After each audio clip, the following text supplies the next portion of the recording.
Professor Dong Soo-yoon, President of Yonsei University, Professor Samuel Pang, Director of the Institute of African Studies, Excellency Ban Ki-moon, former Secretary General of the United Nations, faculty, students, and staff, distinguished ladies and gentlemen. First, I would like to thank you for the tremendous honor you have bestowed on me and my country with the award of this honorary doctorate.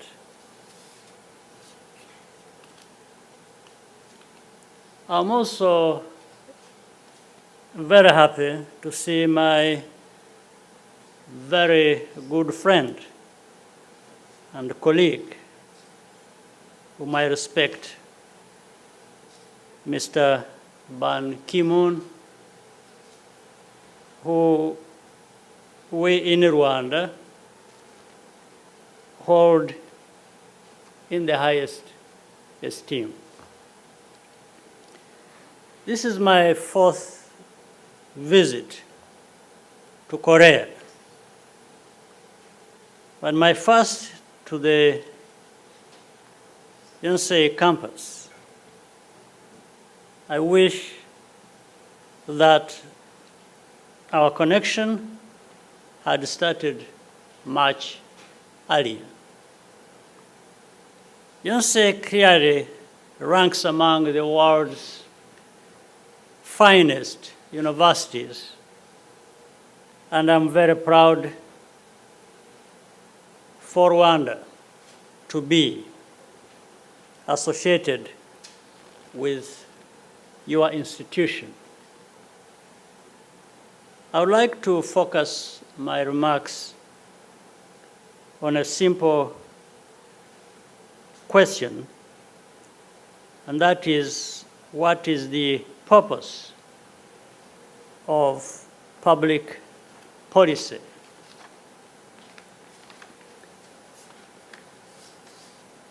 Let me put it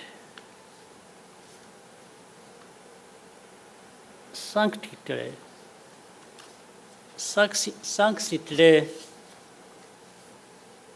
in light of my country's experience.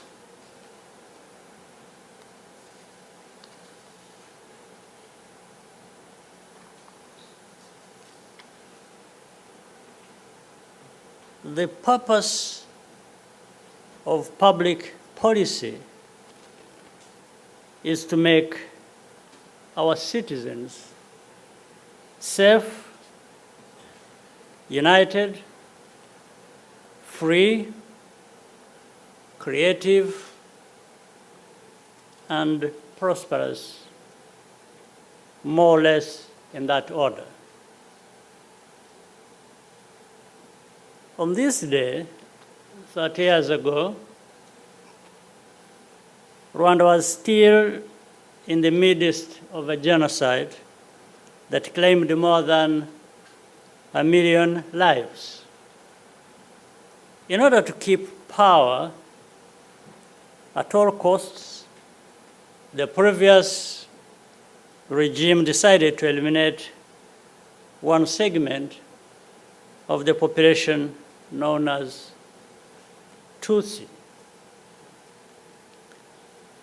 The forces of the Rwandan Patriotic Front, which I led, put a stop to the genocide after 3 long months.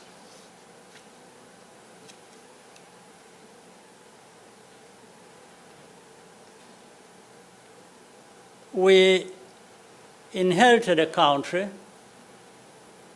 which was completely broken and devastated, physically, financially, and spiritually. Our people were displaced and divided. Establishing security was our first policy objective. Without it, nothing else is possible. But security alone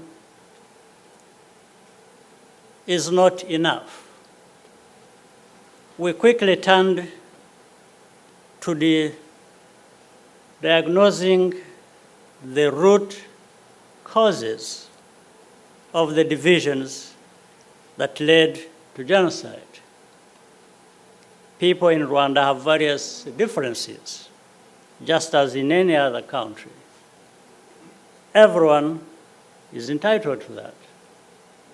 However, in the relationship between citizens and the state, we decided that all that matters is what unites us, being Rwandans.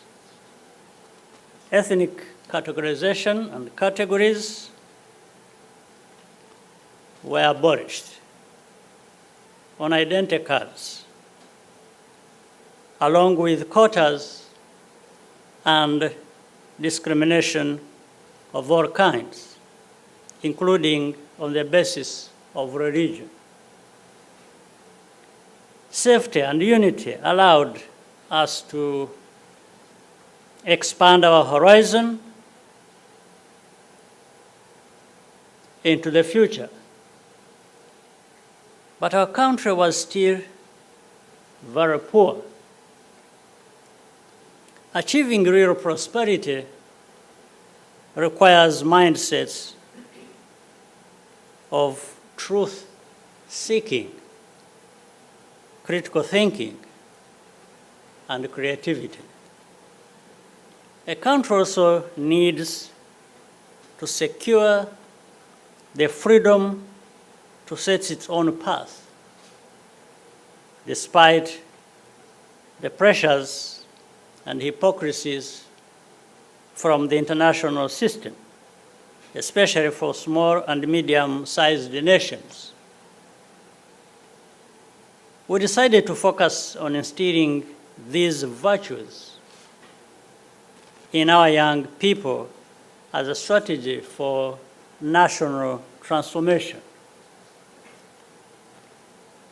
We needed to confront the truth of our history, above all, and ensure that the memory of our tragic past was not forgotten.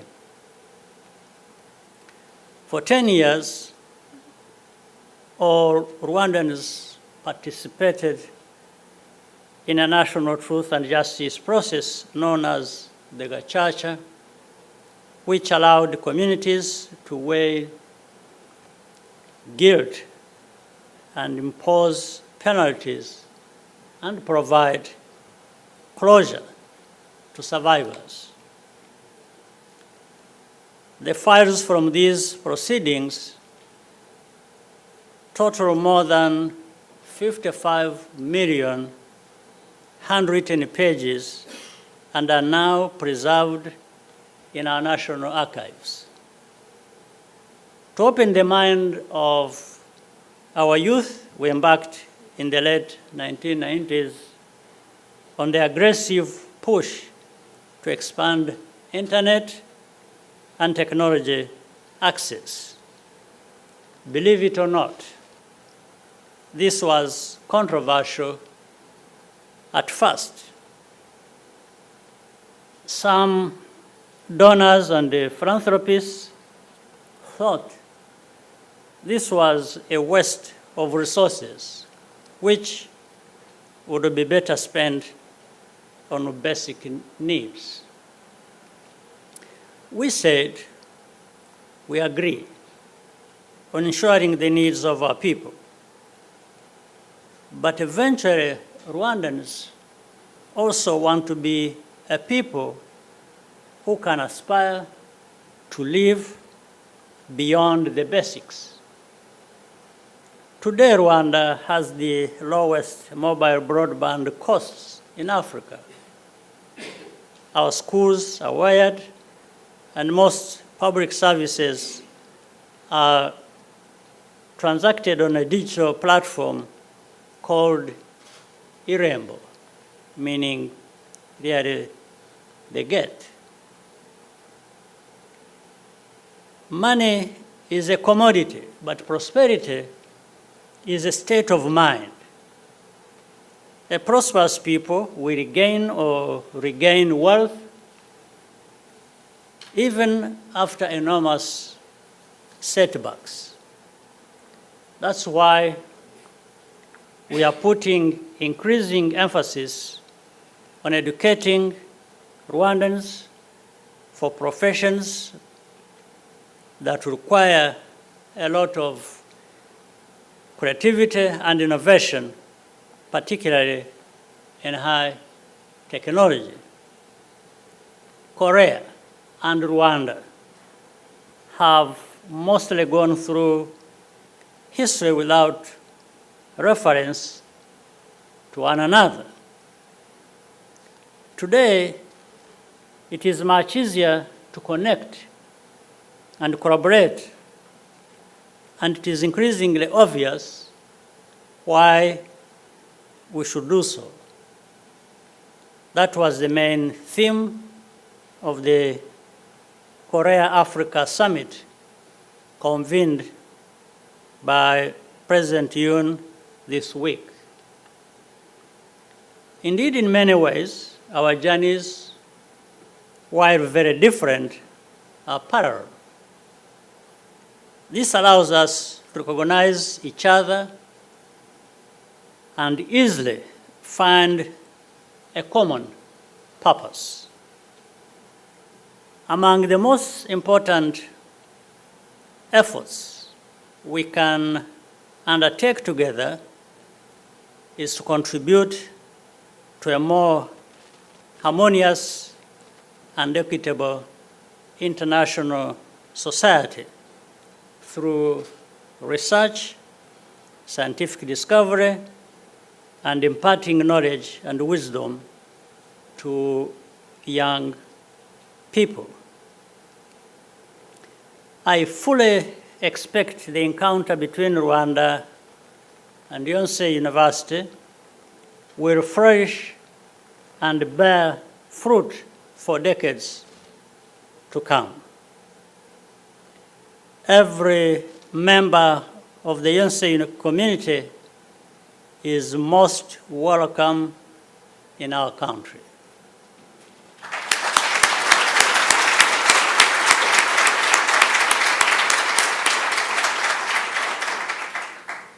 Before I close, I wish to go back to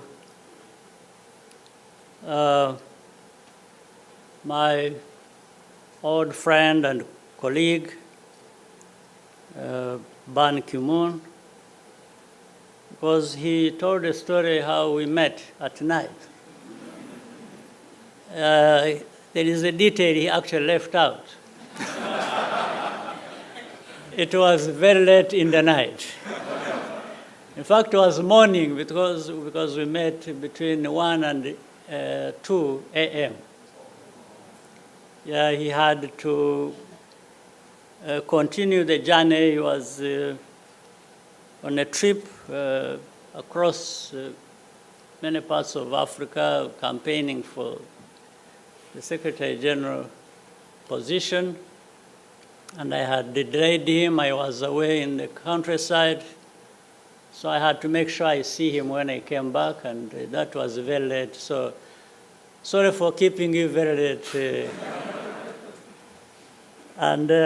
But of course, I had the honor and pleasure of working with the Secretary General when he was there at the time of the UN. And in fact, he appointed me sometime in the course of his first term as the co-chair of MDGs. I'm sure my friend Ban Ki-moon remembers that very well. And I served on that commission for a long time. But it was because of the connection we had and the backgrounds we had in terms of the feeling for humanity and development thereof that we worked so well together.